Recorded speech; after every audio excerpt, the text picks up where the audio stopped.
at all their forwards, with the exception of the all-skill of Pat Kane, the majority of them have something to bring.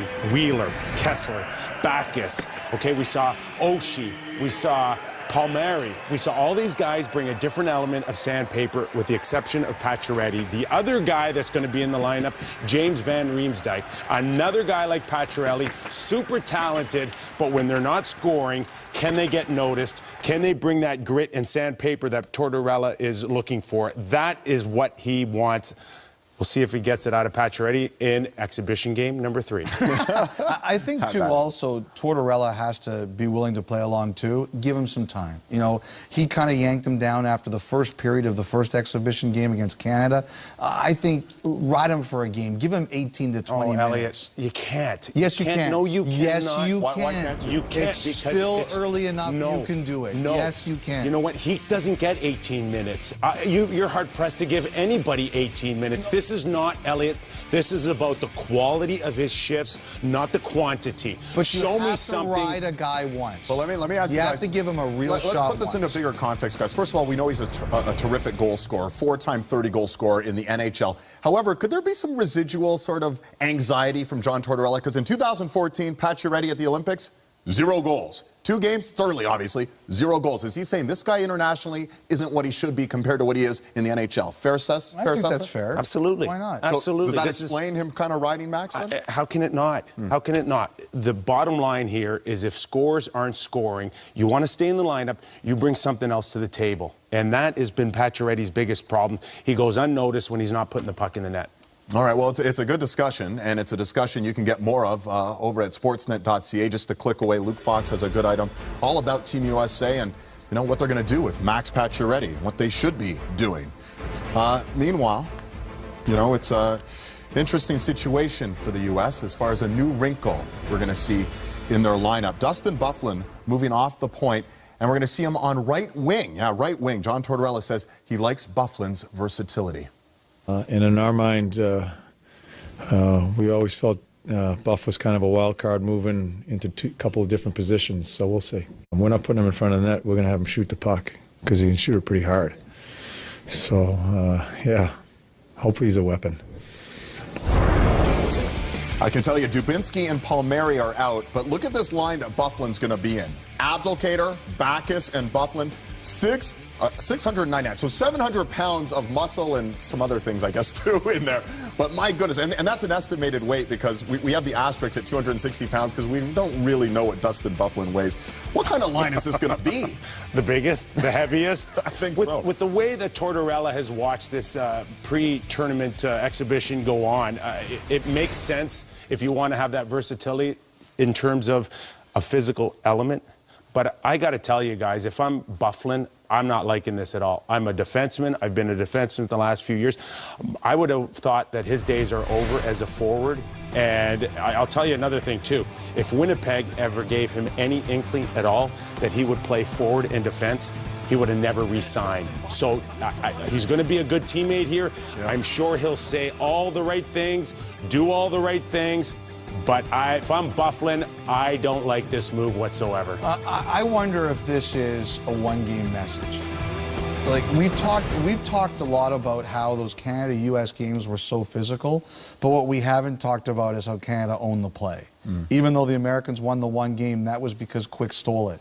I think that if you're a coach, you're looking bigger picture, and bigger picture is we got to get something going offensively, and I wonder if this is a one-game message to some of the forwards that you haven't given us enough, so we have to try this. And that's interesting. And, I mean, there's a couple of pronged things here that maybe Tortorella is trying to do. Maybe mix things up a little bit in the sense that he wants to see his other 6 defensemen back on the blue line as well. This way he's getting technically all 7 of his defensemen into the game as he sits 2 forwards. Byfuglien, by the way, has 152 goals, guys. That's 80 more than the entire Finnish blue line in their career has had. So maybe he's saying I can move some of that offense from the blue line up front. Fair enough? Yeah, but I think Nick's right. Like, he likes to play defense, and he'd want to play defense. So dangerous, then. Even though I disagree with Nick, and he's wrong about the first argument about Pacioretty, he's right about this one about Byfuglien. Yeah. Thank you, Elliot. There you go. We're waiting for that. 1 out of 2. Not bad. Meanwhile, we're going to see, I guess, because of Buffalo moving up. 3 Jets forwards in the lineup tonight. Bufflin, Wheeler, and yes, the 18-year-old sensation Patrick Laine. Laine says he's excited, I guess, to get a chance to encounter some of his new Jets teammates. Yeah, I know. I met Blake when I was in Winnipeg, but I haven't met Dustin. But I think I will meet him on the ice. So, Laine, do you think Bufflin's going to be careful knowing this is our new franchise guy? I better not do anything crazy? No, you know, internationally, these guys run over each other. It doesn't matter what uniform you play for. It'll be interesting. I mean, you know, Laine, I'm looking forward to seeing him. I think everybody's looking forward to seeing him. He's a phenomenal talent, and he really hasn't grabbed us yet in the first 2 You know where he's exhibition grabbed games. us, Elliot? Off the ice. Yeah. Very charismatic. The expression in his face when he talks about seeing Bufflin on the ice for the first time. It's going to be a fun year with this guy in Winnipeg. Yeah, he's off the ice. He's likable. As much as on the ice. But he's very likable. He is likable. Oh, yeah. This guy's a very likable guy as well. He made some fans out in Sochi when it was TJ Sochi with those 4 shootout goals versus Russia in that game. He hasn't scored a goal, hasn't got a point yet in this tournament. A little earlier today, our own Irfan Ghaffar caught up with TJ Oshie. David, thank you. TJ, final pre-tournament game for your team. What do you want to see out of your team tonight? I think just keep building our identity. We've on the right path, I think, right now. Hopefully we can build a little bit more chemistry, get a win here tonight, get some good feelings going into Toronto.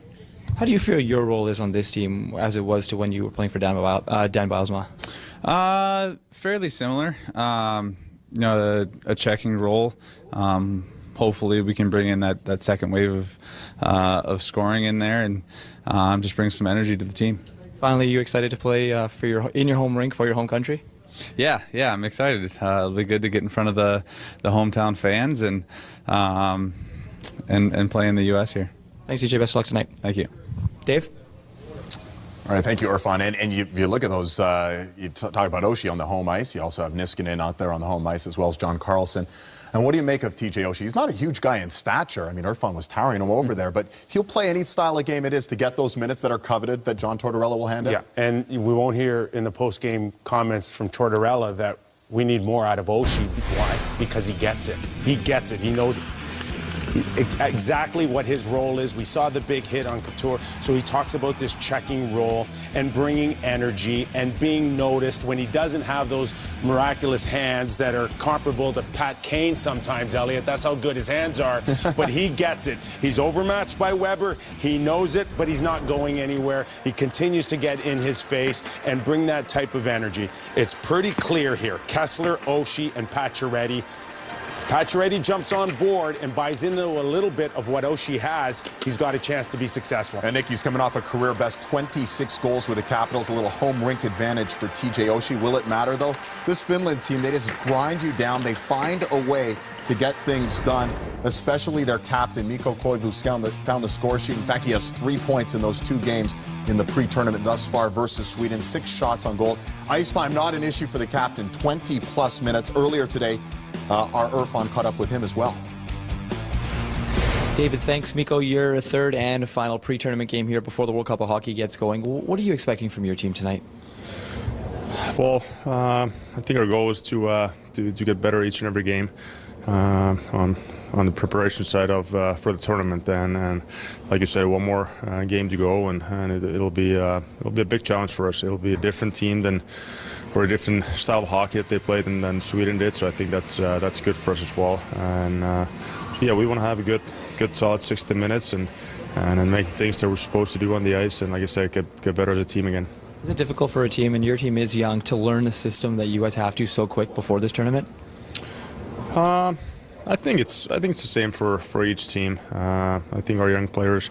I think that what helps is that we were all played here in North America, so on the smaller ice surf and all that. So I think the style of hockey that we're going to see in the tournament, that's good that we all have games under our belt individually and now as a team as well. So we should be fine with that. And like I said, it's the same for each and every team. So it is a big challenge, but like I said, it's fair for all the players and all the teams. A lot of talk surrounding Patrick Laine. How much has he impressed you so far?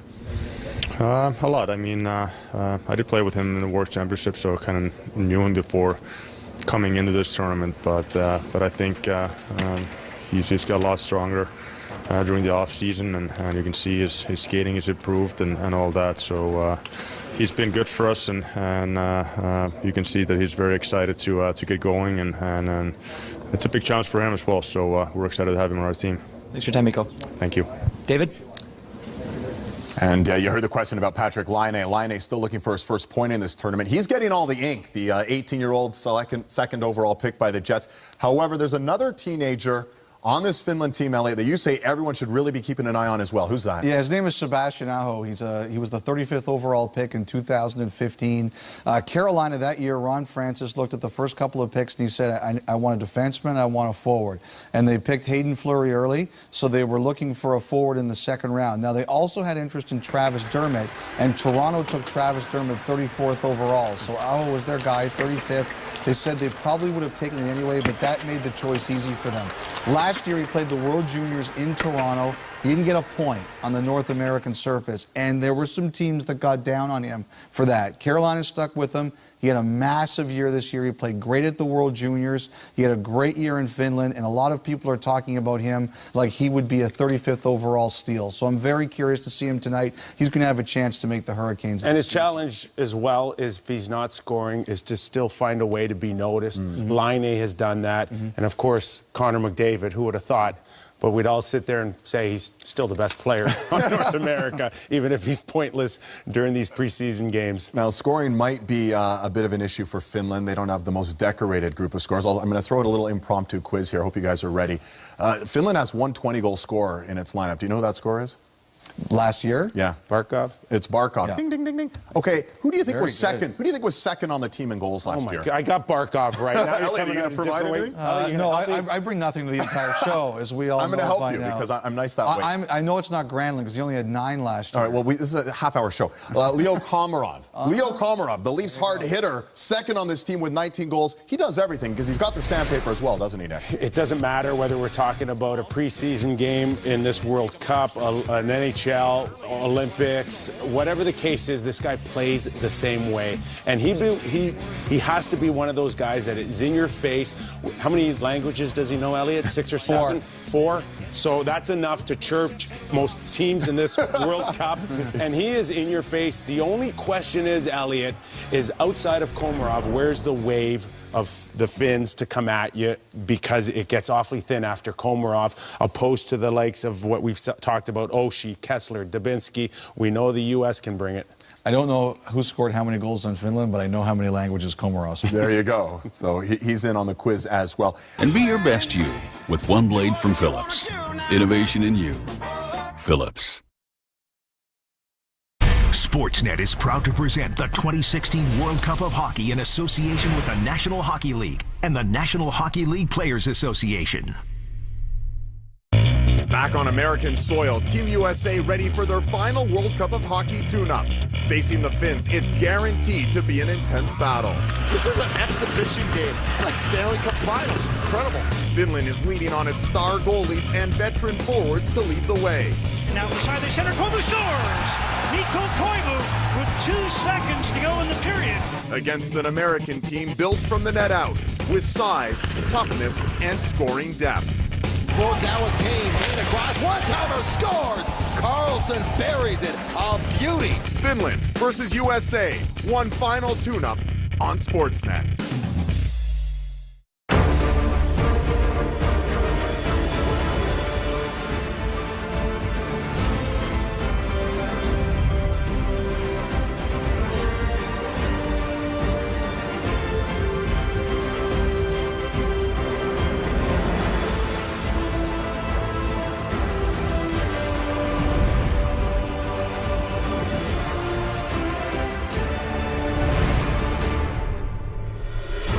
Welcome in Washington, D.C., the Verizon Center, usually home to the Washington Capitals. Tonight, though, it is home to Team USA as they get set against Team Finland.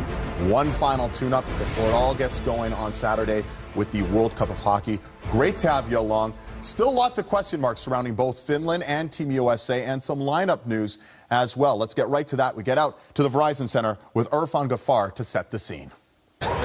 David, thanks. It is the final pre-tournament game for both Team USA and Team Finland here in Washington tonight. An interesting line to watch for Team USA will be the fourth line, as defenseman Dustin Byfuglien will play on the right wing alongside David Backes and Justin Abdelkader. And in goal tonight for the US, it will be Jonathan Quick, while Pekka Rinne will go for Finland. David?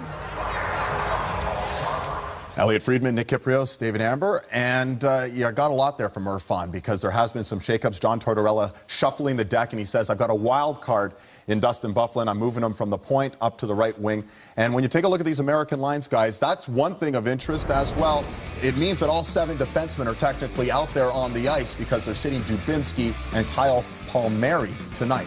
I would be surprised if the tournament starts, the games that really matter, and Dustin Byfuglien is a forward. I really can't see it. I think this is a message. He nudged Max Pacioretty after the game the other night, and I think he's saying to his forwards, we're putting Byfuglien up here because we're not getting enough out of all of you guys right now.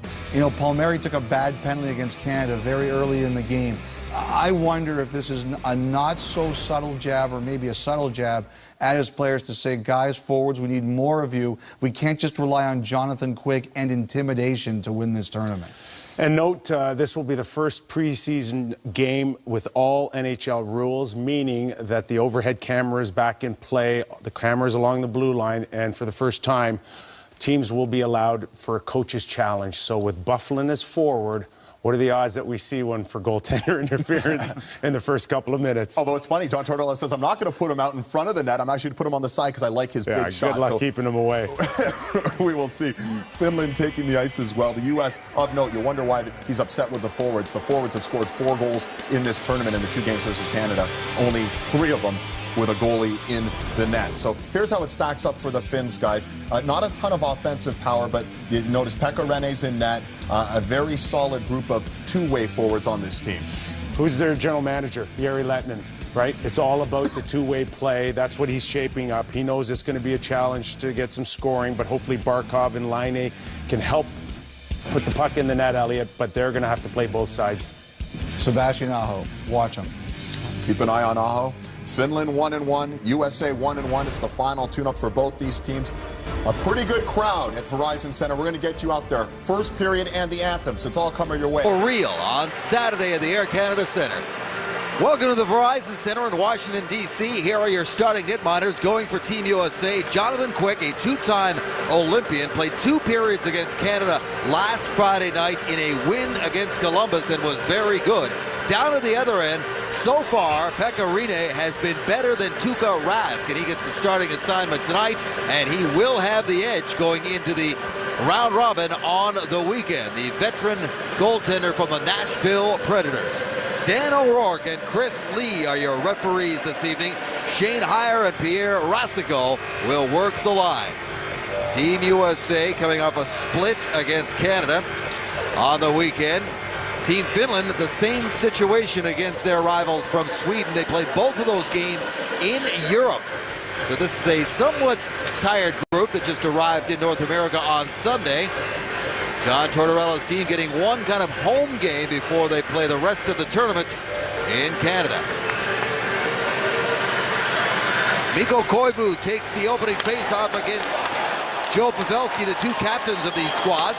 And Team USA starts out by putting the puck inside the line. This is Parisi with a shot that goes wide of the net. Stepping up there is John Carlson, who plays here for the Washington Capitals, one of 3 caps in the U.S. lineup.